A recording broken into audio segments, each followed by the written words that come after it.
Hello दोस्तों, मेरा नाम नितिन है और हमारे चैनल स्किल प्लस पर आपका स्वागत है। तो आज हम इस जो टॉपिक है उसका लास्ट क्वेश्चन कर रहे हैं। टॉपिक क्या था? Guarantee of profit to a partner. इस क्वेश्चन के अंदर क्या होगा? इस क्वेश्चन के अंदर एक पहले से एक पार्टनर होगा, उसमें वो एक मैनेजर होगा और मैनेजर से वो किस में कन्वर्ट कर रहे हैं, वो उसको एज अ पार्टनर उसको कन्वर्ट कर रहे हैं। ठीक है, तो मैं क्वेश्चन पढ़ता हूं। इसका लिखा हुआ है A and B are in partnership sharing profit and loss in the ratio of 3:2. They decided to admit C, their manager. ये कह रहे हैं A और B दो पार्टनर हैं। इसको मैं वर्किंग में लिख देता हूं। A और B जो है वो पुराने पार्टनर है पहले से, उनकी जो रेशियो है वो क्या है? 3:2 है। C एक पार्टनर एडमिट हो रहा है जो कि पहले क्या था? एक मैनेजर था। ठीक है, as a partner with effect from 1st April 2017, giving him 1/4 share of profit. उसका जो शेयर है वो कितना है? 1/4 है। एक ये बात पता लगी हमें। C while a manager was in receipt of a salary of 27,000 per annum. अब जब ये मैनेजर था तब उसको क्या क्या मिलता था? एक सैलरी मिलती थी, कितनी? 27,000। ठीक है, and a commission of 10% of the net profit after charging such salary and commission. और इसको एक कमीशन मिलता था 10%, वो भी किस पे था? आफ्टर चार्जिंग पर। ये चीज हमें सीखी हुई है, अगर आफ्टर चार्जिंग पे कमीशन हो तो उसको कैसे कैलकुलेट करते हैं। In term of partnership deed and excess amount which C will be entitled to receive as a partner over the amount which would have been due to him if he continued to be a manager, would have been due to him if he continued to be the manager, would have to be personally borne by A out of his share of profit. ये कह रहा है कि जो उसकी जो share आता है उसका प्रॉफिट का जो भी हिस्सा आएगा और जो उसकी सैलरी और जो उसका कमीशन दे रखा है उसमें कंपेयर करना है। जो भी उसमें एक्सेस मनी होगी उसको कौन बोन करेगा, मतलब उसको किसके प्रॉफिट में से काटा जाएगा? ए ने गारंटी दी है, मतलब प्रॉफिट की।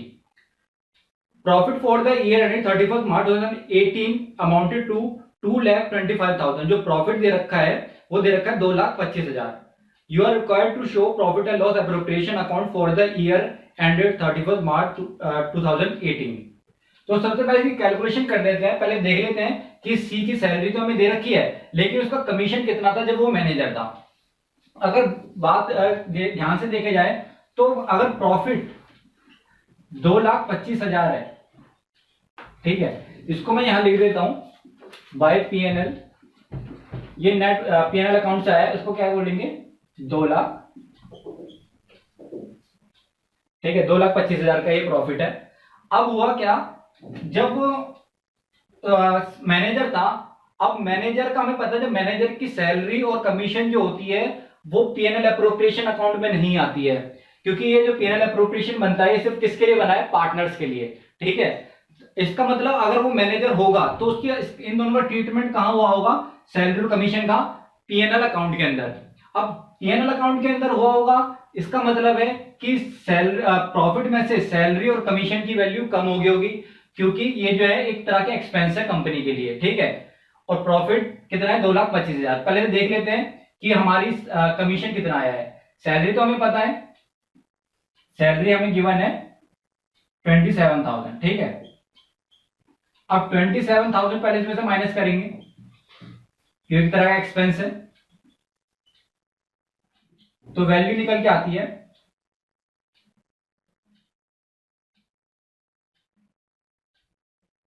198,000। ठीक है, मतलब 1,98,000। अब क्या करते हैं? इसका कमीशन कैलकुलेट करते हैं। अब कमीशन कैलकुलेट करने का तरीका क्या है? आफ्टर चार्जिंग पे है, तो कमीशन अगर मैं निकालता हूं तो कितना आता है? 1,98,000 का 10/110। ठीक है, क्योंकि आफ्टर चार्जिंग पर है। तो वैल्यू कितनी निकल के आती है? ये निकल के आती है 18,000, जो इसका कमीशन निकल के आ रहा है। अगर मैं इन दोनों को टोटल करूं, जो इसका कमीशन उसकी सैलरी है, ये कमीशन है, तो ये बन के आता है 45। एक अमाउंट तो ये है, मतलब दोनों का टोटल करने के बाद जो सी की अमाउंट बन रही है मैनेजर के तौर पर, तो ये टोटल अमाउंट ये बन रही है उसकी। ठीक है, दूसरी बात, इसका प्रॉफिट शेयर देखते हैं कि इसको प्रॉफिट कितना मिल रहा है। प्रॉफिट अगर देखा जाए 2,25,000 में का उसका जो शेयर बनता है वो बनता है 1/4। ठीक है,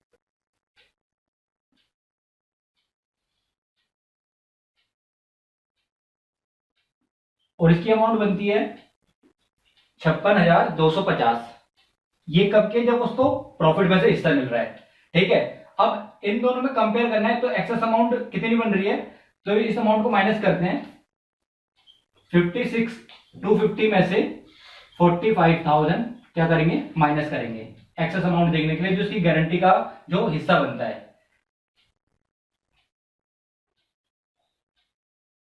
तो अमाउंट कितनी बनती है, ये बनती है 11,250। अब इसको कौन देगा, इसको ए के हिस्से में से निकाला जाएगा। ठीक है, इतनी बात क्लियर होगी। एक बार मैं दोबारा बता देता हूं, जो प्रॉफिट जो गारंटी का जो प्रॉफिट निकालना वो कैसे निकालना है। उसने बोला है कि सैलरी और कमीशन जो जितना होगा और उसका शेयर ऑफ प्रॉफिट जितना होगा, उसमें कंपेयर करके देखना, वो जितनी अमाउंट एक्सेस आ रही होगी उसके अंदर से, उसको किसके हिस्से में से निकाला जाएगा, ए के हिस्से में से निकाला जाएगा। तो मैंने देखा कि प्रॉफिट जो है, तो प्रॉफिट जो पीएनएल अकाउंट में आता है, किसके पीएनएल अकाउंट में आएगा, क्यों, क्योंकि वो मैनेजर था उस टाइम पर। तो मैनेजर से मैंने देखा तो उसकी सैलरी बनी थी 27,000 और जो कमीशन बन रहा है वो 18,000 बन रहा है। तो टोटल अमाउंट बन रही है 45,000 रुपए। ठीक है, एक अमाउंट तो ये निकल के आती है। दूसरी बात, मैंने देखा इसका शेयर ऑफ प्रॉफिट कितना है। शेयर ऑफ प्रॉफिट बनता है इसका 56,250। ठीक है, तो एक्सेस अमाउंट जो निकल के आती है वो कितनी निकल के आती है, 11,250 निकल के आती है। ठीक है, अब इस कौन पे करेगा, ए पे करेगा। ये बात क्लियर हो गई। अब बात करते हैं आगे की। अब क्या करना है, अगर मैं देख यहां पे रखूं, अगर इनके प्रॉफिट पर रखूं, तो यहां पे लिखते हैं profit transfer to A's capital account, B's capital account, C's capital account. ठीक है, अब पहले ए और बी का हिस्सा देखते हैं कितना निकल के आता है।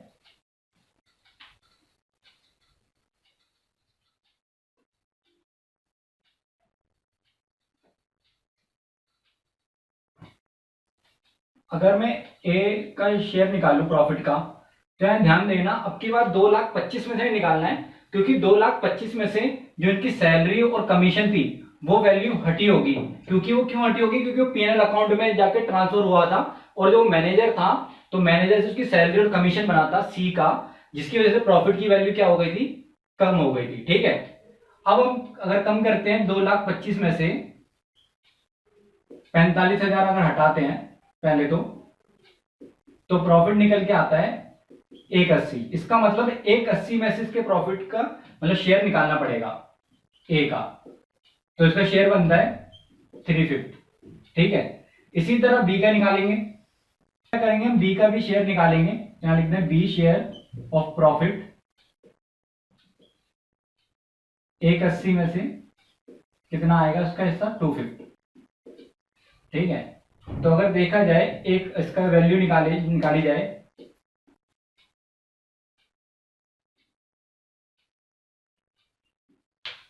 तो ये आती है 1,08,000। ठीक है, और अगर इसकी वैल्यू निकाली जाए बी की,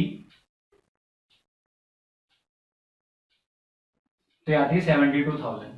ठीक है, अब इनके हिस्से में यहां लिख लेते हैं। पहले इसका आता है 1,08,000, इसका आता है 72,000, और इसका आता है, अगर देखा जाए इसको प्रॉफिट जो बन रहा है टोटल इतना बनना चाहिए, मतलब इतनी अमाउंट उसकी आनी चाहिए। ठीक है, वो कैसे आएगी अभी देखते हैं। 45,000 उसका बन रहा था प्रॉफिट, कमीशन और सैलरी लगाकर। ठीक है, अब हम क्या करेंगे, इस वैल्यू में से घटाएंगे वैल्यू को, मतलब कितनी, जो इसके डेफिशिएंसी जितनी भी निकल के आ रही थी, कितनी आ रही थी, 11,250। ठीक है, बी में कोई चेंज नहीं हुआ, बी का सेम ऐसी के ऐसे आ जाएगा बाहर।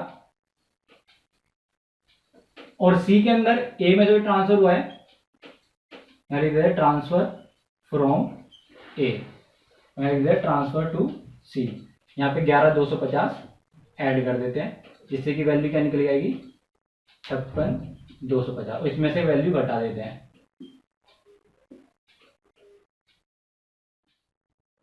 ये आती है 96,750 और प्रॉफिट की वैल्यू यही रहेगी 225 और 225।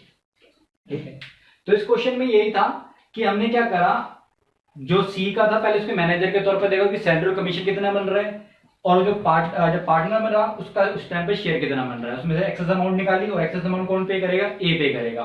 फिर हमने ए का प्रॉफिट निकाला और बी का प्रॉफिट निकाला, लेकिन प्रॉफिट किस पे निकलेगा, 225 पे नहीं निकलेगा, वो किस पे निकलेगा, 180 पे निकलेगा, क्योंकि उसमें सैलरी और कमीशन की वैल्यू पहले हटानी पड़ेगी, क्योंकि उसका ट्रीटमेंट कहां हुआ होगा, पीएनएल अकाउंट के अंदर।